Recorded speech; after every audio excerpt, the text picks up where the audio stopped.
لو مدینے کی تجلی سے لگائے ہوئے ہیں، لو مدینے کی، مدینے کی، لو مدینے کی تجلی سے لگائے ہوئے ہیں،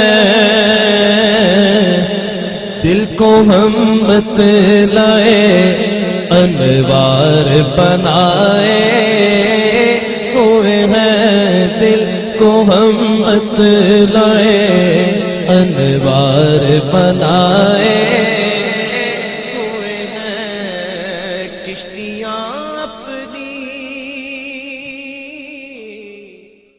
نحمده ونصلي ونسلم على رسوله الكريم، اما بعد، اعوذ باللہ من الشیطان الرجیم، بسم اللہ الرحمن الرحیم، واقیموا الصلاة وآتوا الزکاة وارکعوا مع الراکعین، صدق اللہ العظیم وصدق رسولہ النبی الکریم، ان اللہ وملائکتہ یصلون علی النبی یا ایہا الذین آمنوا صلوا علیہ وسلموا تسلیما۔ الصلاة والسلام علیک یا سید یا رسول اللہ وعلی آلک و اصحابک یا سید یا حبیب۔ سارے دوست مل کے پڑھیں اور بلند آواز سے پڑھیں، الصلاة والسلام علیک یا رسول اللہ وعلی آلک و اصحابک یا سید یا حبیب اللہ، الصلاة والسلام علیک یا سید یا نبی اللہ وعلى آلك وأصحابك يا سيد يا حبيب الله، اللهم صل على سيدنا مولانا محمد معدن الجود والکرم وآلہ وصحبہ وبارک وسلم۔ حمد و صلاۃ کے بعد، زکوٰۃ اسلامی فرائض میں سے اہم فریضہ ہے۔ کلمہ طیبہ کے بعد نماز کا ذکر ہے اور نماز کے بعد زکوٰۃ کا ذکر ہے۔ زکوٰۃ اللہ تبارک و تعالی نے صاحب استطاعت اور صاحب ثروت لوگوں پر فرض کی ہے، 2 ہجری میں فرض ہوئی۔ اس کی فرضیت کا انکار کرنے والا کافر ہے، صحیح طور پر زکوٰۃ کو ادا نہ کرنے والا اور چشم پوشی کا مظاہرہ کرنے والا کبیرہ گناہ کا مرتکب ہے۔ آپ حضرات کو بڑی زیادہ توجہ کرنی پڑے گی، تھوڑا تھوڑا ٹیک کو چھوڑنا پڑے گا، تاکہ شروع میں جو کچھ چند مسائل ہیں وہ تھوڑے باریک ہیں، آپ کی سمجھ میں آنے چاہیے۔ زکوٰۃ کا لغوی معنی کئی معنی ہیں، لیکن 2 معنی امام راغب اصفہانی علیہ رحمہ نے بیان فرمائے۔ زکوٰۃ کا ایک معنی تو پاک کرنے کا ہے، گویا جو آدمی مال کی زکوٰۃ دے دیتا ہے اللہ اس کے مال کو پاک فرما دیتا ہے۔ کم و بیش 40 سے زیادہ مقامات پر قرآن پاک نے زکوٰۃ کا ذکر فرمایا ہے۔ کتنی جگہوں پر؟ سارے بولیے گا۔ اتنی اہمیت کی حامل یہ چیز ہے۔ تو زکوٰۃ کا ایک معنی ہے پاک کرنے کے، پاک ہونے کے، اور زکوٰۃ کا معنی دوسرا یہ ہے وہ چیز جو بڑھ جاتی ہے، جس میں اضافہ ہو جاتا ہے، جس کی افزائش ہوتی ہے۔ گویا جو آدمی زکوٰۃ ادا کرتا ہے اللہ اس کے مال کو اضافہ عطا فرما دیتا ہے۔ قرآن مجید نے کہا واقیموا الصلاۃ وآتوا الزکاۃ، نماز قائم کرو اور زکوٰۃ ادا کرو۔ نماز قائم کرو اور زکوٰۃ، بولیے گا جی، زکوٰۃ۔ اور ترغیب و ترہیب میں حدیث ہے، میرے نبی پاک صلی اللہ علیہ وسلم نے فرمایا جو زکوٰۃ نہیں دیتا اللہ اس کی نماز بھی قبول نہیں فرماتا۔ اٹھا کے لے جا، جو زکوٰۃ نہیں دیتا اس کی نماز بھی قابل قبول ہے، اس لیے کہ اللہ تبارک و تعالیٰ نے ان دونوں چیزوں کو اکٹھا بیان فرمایا اور ان کو اکٹھا رکھا ہے۔ زکوٰۃ اسلامی فرائض میں سے 2 ہجری میں فرض ہونے والا اہم فریضہ ہے۔ زکوٰۃ صاحب نصاب عاقل بالغ آزاد مسلمان پر فرض ہوتی ہے۔ آگے ہمارا اپنا ایک مزاج ہے، ہم اپنی اپنی مطلب کی چیزیں بعض اوقات عکس کر لیتے ہیں. زکوٰۃ کا نصاب ہے جس شخص کی ضروریات زندگی نکال کر اس کے پاس اتنے پیسے جمع ہو جائیں جتنے 7.5 تولے سونے کے ہوتے ہیں یا 52.5 تولے چاندی کے ہوتے ہیں. کتنے کی ہے 52.5 تولے چاندی؟ 35-40 ہزار کی ہوگی. تو اس کا مطلب ہے جو آدمی اپنی ضروریات نکال کے 40 ہزار بھی جس کے بینک میں موجود ہے، سال گزرنے پر اسے بھی زکوٰۃ دینی ہے. اب جب ہم نصاب کرتے ہیں تو ہم چاندی کا کرتے ہی نہیں، ہم سونے والا نصاب کر لیتے ہیں تاکہ تھوڑا آگے جا کے زکوٰۃ فرض ہو، جلدی نہ ہو جائے. شریعت نے اجازت دیا یا چاندی کا کر لو یا سونے کا کر لو، لیکن چاندی کا نصاب لوگ جاگ رہے ہیں نا اب رات. اگر کوئی سوئے تو اسے تھوڑا جگائیے گا، یہ آج فرض مسئلہ ہے نا جی، اس پر غور زیادہ ضروری ہے. اچھا دیکھیں، شریعت کا حکم ہے کہ صدقہ فطر یا 2.25 سیر گندم یا 3.5 کلو کھجوریں کس حساب سے دیتے ہیں لوگ؟ تو کھجوروں کے حساب سے کیوں نہیں دیتے؟ بولے جی، کیسی عجیب بات ہے. ہم اپنی اپنی مرضی کا معاملہ لے کر کے چلیں گے، اپنی اپنی مرضی کا. یاد رکھ میرے دوست، رسول پاک صلی اللہ علیہ وسلم نے فرمایا لوگ سمجھتے ہیں صدقہ دینے سے مال کم ہوتا ہے. فرمایا میں اللہ کا رسول وعدہ کرتا ہوں صدقہ دینے سے اللہ مال میں اضافہ فرما دے گا. زکوٰۃ دینے سے اللہ تمہارے مال میں اضافہ فرما دے گا. 7.5 تولے سونے کی قیمت یا 52.5 تولے ضروریات سے ہٹ کر اتنا سرمایہ آدمی کے پاس ہو اور اس پر سال گزر جائے، اس نے زکوٰۃ دینی ہے. کتنی دینی ہے؟ 40واں حصہ، یعنی 100 میں سے اس نے بولیے 2.5 روپے 2.5 روپے اس نے زکوٰۃ دینی. بڑا سادہ سا معاملہ ہے، بڑا سادہ سا. ہمیں پتہ ہوتا ہے کون سی گاڑی ضرورت کی ہے اور کون سی گاڑی فیشن کی ہے. ہمیں پتہ ہوتا ہے کون سی چیزیں میری ضرورت کی ہیں، کون سی میں نے اضافی رکھی ہوئی ہیں. دیکھیں شریعت ایک محتاط زاویہ بیان کرتی ہے اور پریشان نہیں کرتی کسی کو بھی. جو تیری ضرورت کی چیز ہے اس پر زکوٰۃ اللہ پاک نے رکھی.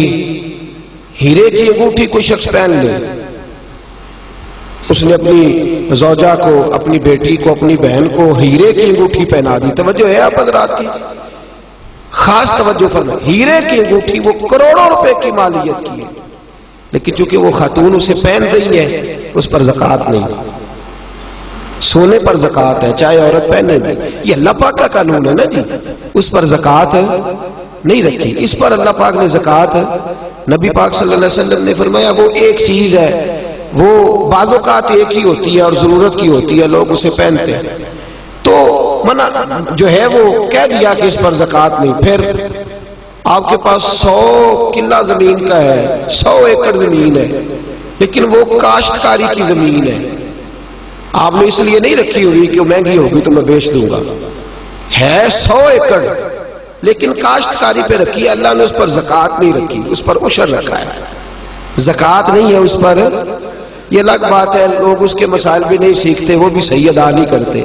عشر ہر فصل پر ہوتا ہے، اس پر زکوٰۃ نہیں رکھی گئی. ہاں اگر وہ کرائے پہ دیتا ہے، جیسے ٹھیکے پہ دی جاتی ہے زمین، تو اس کا جو کرایہ آئے گا اس پر زکوٰۃ آئے گی، اور جو اس پر فصل کاشت کرے گا اس کاشتکار نے اس کا عشر دینا ہوگا یہ زمین کی. لیکن اگر کسی شخص نے زمین اس نیت سے خریدی ہے کہ میں اتنے چند پلاٹ لے لیتا ہوں، کل کو ذرا مہنگے ہو جائیں گے تو میں بیچ دوں گا، تو وہ اس کا جو مال ہے وہ مال تجارت ہو گیا.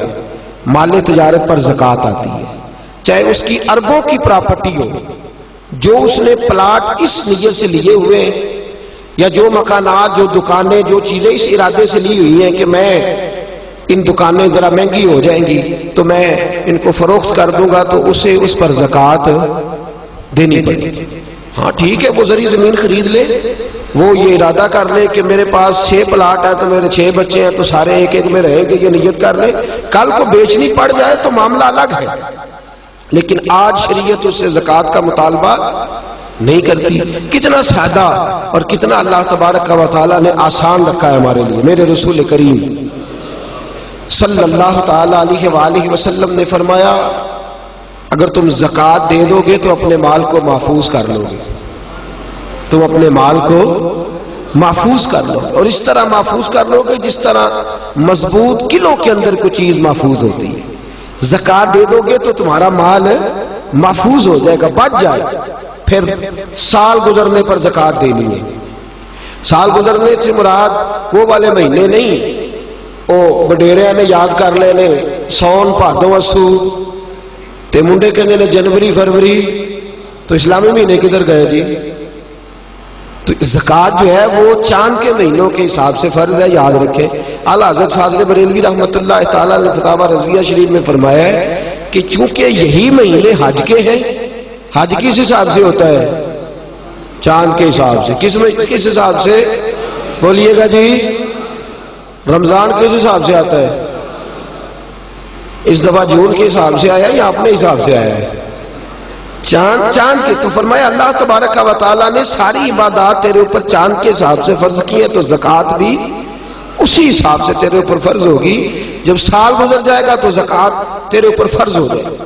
اب جتنا بھی مال انسان کے پاس ایسا موجود ہے کہ جو اس کی ضروریات، فقہ کے اندر کہتے ہیں اس کو حاجات اصلیہ، وہ حاجات اصلیہ سے جتنا مال بھی زیادہ ہے، ایک آدمی کو ایک موٹر سائیکل کی ضرورت ہے اور اگر اس نے 2 رکھی ہوئی ہے تو اسے دوسرے پر زکوٰۃ دینی ہوگی۔ ضرورت کتنی کی تھی؟ ایک کی، اس نے 2 رکھ لی۔ جاگ رہے نا آپ لوگ، اللہ آپ کو جزائے خیر دے۔ تو 2 رکھ لی اس نے، تو اس نے زکوٰۃ دینی ہے۔ اب زکوٰۃ کیا ہر سال دینی ہے؟ اگر ہر سال مال کے نصاب رہے گا، میں نے کہا تھا آپ کو تھوڑا سا توجہ کرنی پڑے گی، ہر سال وہ مال کے نصاب ہوگا اور سال کے شروع سے لے کر آخر تک اگر وہ مال کے نصاب رہا تو اس نے زکوٰۃ، درمیان کے اندر اگر کمی بیشی ہو گئی، یہ بات آپ نے غور سے سننی ہے۔ میرے پاس صدر الشریعہ مولانا امجد علی اعظمی رحمۃ اللہ علیہ خلیفہ اعلیٰ حضرت کتاب میں ساتھ رکھے ہوئے ہیں، ساتھ جو ہمارے ہاں انسائکلوپیڈیا ہے فقہ حنفی کا، میں بڑی باریک کر کے اور آسان کر کے مسائل فقہ آپ کی خدمت میں عرض کرنے کی کوشش کر رہا ہوں، سمجھیے گا بات۔ ایک شخص کے پاس پیسے موجود تھے، 10 لاکھ روپیہ پڑا تھا اس کے اکاؤنٹ میں۔ اب اس کے پاس یکم رمضان کو 10 لاکھ روپیہ تھا، لیکن درمیان میں وہ 9 بھی ہوا ہے، وہ 8.5 بھی ہوا ہے۔ جب اگلے سال کا یکم رمضان آیا تو وہ پھر 10 لاکھ ہو گیا، وہ چاہے 1 مہینہ پہلے ہو یا 1 منٹ پہلے ہو، اس نے اس کی زکوٰۃ۔ اب وہ یہ نہیں کہہ سکتا کہ میرے پاس تو درمیان میں 2-3 دفعہ کم بھی ہوا ہے تو سال تو گزرا ہی نہیں۔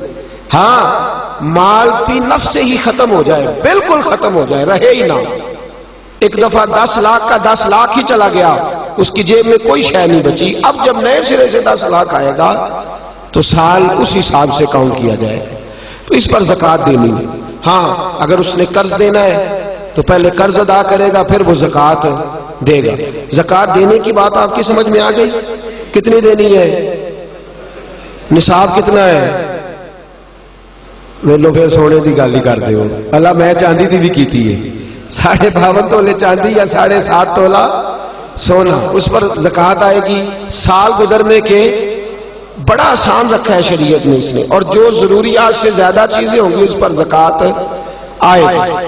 اور مال تجارت پر زکوٰۃ آئے گی۔ سن لے، کس مال پر زکوٰۃ آئے گی؟ سارے بول دیں ایک دفعہ آپ کو یاد ہو جائے، کس مال پر؟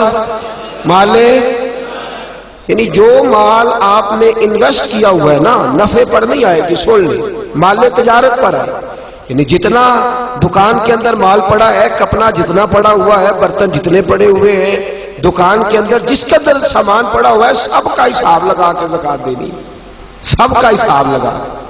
وہ اس طرح نہیں دینی زکوٰۃ کہ پرانے کپڑے نئے جو آئے تھے عید پہ وہ تو بک گئے، پرانے رہ گئے جن کو خریدتا کوئی نہیں، تو اب ارادہ کیا چلو یہ زکوٰۃ میں دے دیتے۔ اس طرح لن تنالوا البر حتی تنفقوا مما تحبون، فرمایا تجھے نیکی اس وقت ملے گی جب تو اپنی پیاری چیز اللہ کی راہ میں خیرات کرے، جب تو اپنی پیاری چیز اللہ کے راستے میں۔ اور سن لیں، جب کسی کو زکوٰۃ دیں گے تو اسے مالک بھی بنانا ہوگا۔ کیا کریں گے؟ اسے مالک بنانے سے مراد یہ ہے کہ آپ اس کے ہاتھ میں دیں گے کہ بھئی یہ تیرے ہیں، تو اپنی مرضی سے ان کو استعمال ہے. یہ نہیں کہہ سکتے کہ میں نے روٹی پکائی ہے چل کھا اور نکل جا، زکوٰۃ ہو گئی. اس طرح زکوٰۃ ادا. ایک صاحب بعض اوقات لوگ جو ہوتے ہیں وہ آتے ہیں، ایک دوست میرے پاس بھی آئے، کہنے لگے مدرسے میں زکوٰۃ دینی ہے، مجھے کوئی کام بتائیں مدرسے کا، وہ کام میں کر دوں. میں نے کہا آپ کہیں اور چلے جائیں. بھئی زکوٰۃ سے مراد یہ ہے کہ آپ اس کو مالک بنائیں، جہاں ضرورت ہوگی وہاں وہ اس چیز کو خرچ. تو میں نے کہا ویسے بھی اگر اعتماد اتنا تھوڑا ہو تو وہاں تو زکوٰۃ ہوتی نہیں کہ مجھے بتا دیں کہ میں کچھ کر دوں. تو میں نے کہا تھوڑا تھوڑا دوسروں کو بھی دیانتدار سمجھے. سب نے دنیا سے جانا ہے، اللہ کی بارگاہ میں حاضر ہونا ہے، آپ کہیں اور چلے جائیں. ویسے بھی ہم نے تھوڑا رویہ اور طرح کا رکھا ہوگا ان معاملات کے اندر، ہم ذرا ویسے ہی محتاط چلتے ہیں. تو عرض کرنے کا مقصد یہ ہے کہ آپ سامنے والے کو مالک بنائیں، اسے آپ مجبور نہیں کر سکتے. ایک مثال سنیے، اگرچہ کپڑے دینے سے زکوٰۃ ادا ہو جاتی ہے، لیکن ایک آدمی کے پاس کپڑے تو ہیں، دوائی کے پیسے نہیں. آپ اسے زکوٰۃ دیتے ہیں، کہتے ہیں کپڑے خرید لے. اسے کپڑوں کی ضرورت ہے کہ دوائی کی؟ وہ بغیر دوائی کے اٹھ ہی نہیں سکتا چارپائی سے. آپ نے اسے پابند کر دیا ہے کہ تو نے کپڑے لینے، تو وہ کیا کرے گا؟ تو آپ اسے مالک بنائیں. اور پھر شریعت کہتی ہے کہ مستحب یہ ہے کہ ایک کو زکوٰۃ زیادہ دو تاکہ اس کا کچھ بن جائے. بلکہ حضرت عمر بن عبدالعزیز تو فرمایا کرتے تھے کہ اس کو زکوٰۃ لگتی ہو تو اتنی دے دو کہ اگلے سال وہ خود زکوٰۃ دینے کے قابل ہو جائے. یہ جو بانٹنے کا طریقہ ہے نا 100 کر کے، وہ فقیر ساری زندگی، اور میں اکثر کہتا ہوں مانگنے والا بھی ساری زندگی اسی چکر میں رہتا ہے، اسی چکر میں. حاجی صاحب نے اس دفعہ آٹے کا توڑا دیا تو جاتی دفعہ کہتے ہیں اگلے سال بھی ساڑھا خیال رکھے گے. او خدا کے بندے، اگلے سال بھی تیرا یہی پروگرام ہے مانگنے کا ہی، تو یہ دعا کیوں نہیں کرتا کہ یا اللہ اگلے سال مجھے دینے کی توفیق عطا فرما، مجھے ہمت دے، اگلے سال میں دینے لگ جاؤں. تو زکوٰۃ آپ سامنے والے کو مالک بنائیں اور ضروریات سے زیادہ حساب لگائیں. ہر شے چھوڑ لیں. جو بچی کے لیے آپ نے جہیز بنا کے رکھا ہوا ہے اس پر بھی زکوٰۃ آئے گی، آپ نے اس پر بھی زکوٰۃ دینی ہے. آپ نے اپنے مکان کے لیے پیسے رکھے ہوئے ہیں کہ میں نے مکان خریدنا ہے، خرید لیں گے تو زکوٰۃ نہیں آئے گی، اور جب تک خریدتے نہیں اس وقت تک زکوٰۃ آئے گی. اللہ تبارک و تعالیٰ نے جو قاعدہ ہمارے لیے بیان فرمایا، ہمیں اس قاعدے کو ہمیشہ یاد اور باریک حساب کریں. زکوٰۃ کا باریک حساب کریں. ایک آنا بھی پیچھے نہیں بچنا چاہیے. زیادہ سے زیادہ دیں، زیادہ سے زیادہ دیں. ہم لیتے وقت حساب باریک کرتے ہیں اور دیتے وقت کون سا کرتے ہیں بھلا؟ موٹا. جی وہ کیا ہوتا ہے جی؟ وہ موٹا تو چاہیے تھا نا ذرا موٹا ہوتا، لیکن وہ ہم کام نہیں کرتے. باریک حساب کریں. فرض جو ہوتا ہے نا، فرض دیکھیں، ایک شخص کہتا ہے میں موٹا کر کے عشاء کی نماز پڑھ رہا ہوں، کتنی رکھتے پڑھی ہے؟ کہ مجھے یاد ہی نہیں. تو نماز ہو گئی اس کی. اسے پتا ہونا چاہیے میری انویسٹمنٹ کتنی ہے، میرے ضروریات کتنی ہے، اور میں نے کتنے پیسے میں بچاتا ہوں، مجھے ان پر زکوٰۃ دینی ہے. زکوٰۃ دینی کس کو ہے یہ سن لیں. یہ قرآن مجید نے 10 لوگ بیان کیے ہیں، لیکن ان میں سے کچھ ایسے ہیں جن کو اب زکوٰۃ نہیں دی جا سکتی، زکوٰۃ دی نہیں جا سکتی. مثلا ایک قرآن مجید نے مؤلفۃ القلوب بیان کی ہے. جو لوگ نئے کلمہ پڑھتے ہیں ان کی تالیف قلب کے لیے ان کو ان کے گھر والے خاندان والے نکال دیتے تھے، ان کو بھی زکوٰۃ دی جا سکتی تھی تاکہ وہ اپنے پیروں پر کھڑے ہوئے. ایک زکوٰۃ دی جاتی تھی رکاب کو قرآن کہتا ہے، یعنی غلام آزاد کرانے کے لیے. وہ بھی معاملہ اب ختم ہو گیا. اب زکوٰۃ کس کو دیں گے؟ ایک زکوٰۃ لگے گی مسکین کو، فقیر کو اور مسکین کو. فقیر اس کو کہتے ہیں جس کے پاس ضروریات کی چیزیں موجود نہ ہوں. کون سی چیزیں جی؟